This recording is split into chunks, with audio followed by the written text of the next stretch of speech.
दादी, आज हमें चुड़ैल की कहानी सुननी है।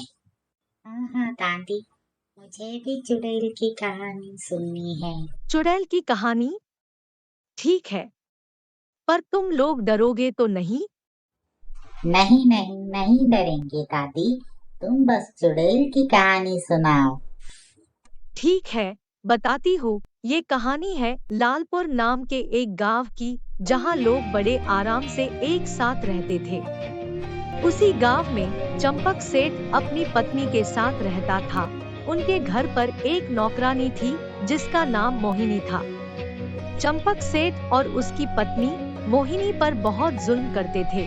दिन भर उससे काम करवाना, भूखा रखना, बासी खाना देना, मारना पीटना, बुरी बातें बोलना। उस बेचारी को ये सब सहना पड़ता था, क्योंकि वो अकेली लड़की थी, उसके माँ बाप नहीं थे। बस चंपक सेठ का ही सहारा था। गांव के लोगों को ये सब था, पर वो कुछ बोलते नहीं थे, क्योंकि चंपक सेठ गांव का एक अमीर आदमी था और गांव में उसकी सभी इज्जत करते थे। एक दिन मोहिनी काम कर रही थी और उसके हाथों से एक कीमती सामान जमीन पर गिरकर टूट गया। अरे ओ चुड़ैल, किस जन्म का बदला ले रही है तू मुझसे? इतना कीमती सामान तूने तोड़ दिया, इसका पैसा कौन देगा? ये सब तू जानबूझकर कर रही हो? रुक जा। और मालकिन मोहिनी को पीटने लगती है। मोहिनी मदद के लिए चीखने लगती है और घर से बाहर जाती है। गांव वालों से मदद मांगती है, पर एक भी आदमी उसकी मदद करने आगे नहीं आता और खड़े रहकर तमाशा देखते रहते हैं। मुझे तुम्हारे पास काम नहीं करना, मैं यहाँ से चली जाऊंगी। मुझ पर दया करना, मैं माफी मांगती हूँ। अब क्या किया इसने? इसने जानबूझकर अपना कीमती सामान तोड़ दिया और कहती है कि मैं काम छोड़कर जाना चाहती हूँ। वह रे वाह! नुकसान कौन तुम्हारा मरा हुआ बाप भरेगा क्या? चलो घर वापस। यही सिलसिला चलता रहा। हर रोज मोहिनी चुपचाप काम करती और फिर भी मार खाती। मोहिनी सुनो, मुझे और एक कप चाय लेकर आओ जल्दी। और सुनो, चाय गर्म होनी चाहिए, नहीं तो तुझे जिंदा जला दूंगी उस चाय के साथ।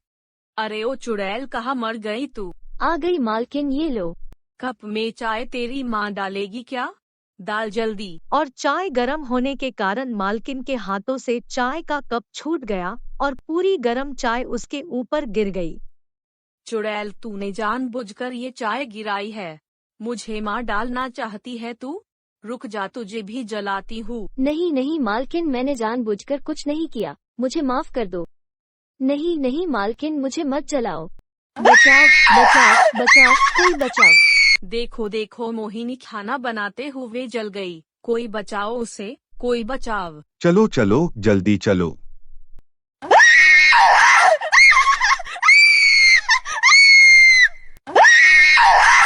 अरे अरे, लगता है कि बेचारी तो पूरी जलकर मर गई।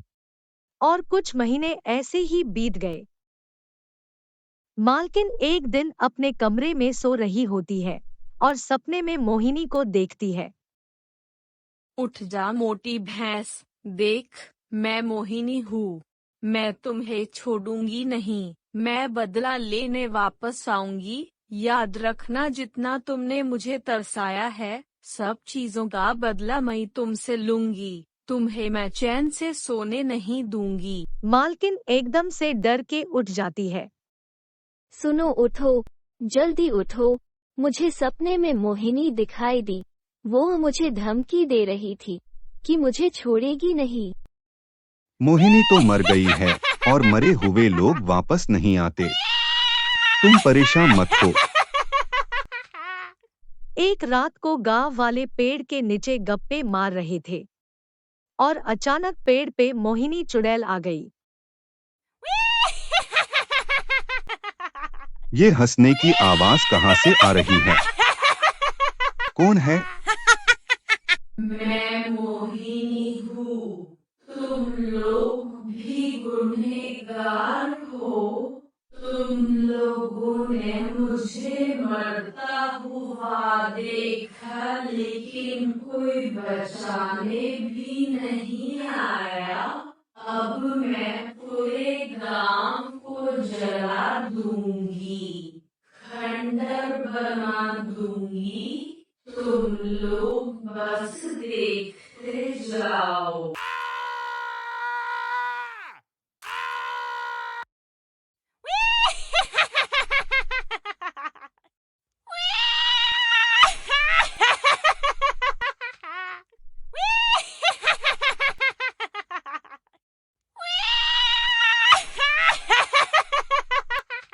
अरे सेठ जी, गांव में मोहिनी चुड़ैल बनकर आई है, क्या करे, हमें बहुत डर लग रहा है।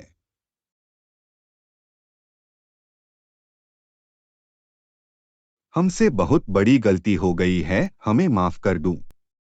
आज के बाद कभी किसी लड़की के साथ ऐसा नहीं होना चाहिए। अगर ऐसा हुआ तो इसका परिणाम सबको भुगतना पड़ेगा।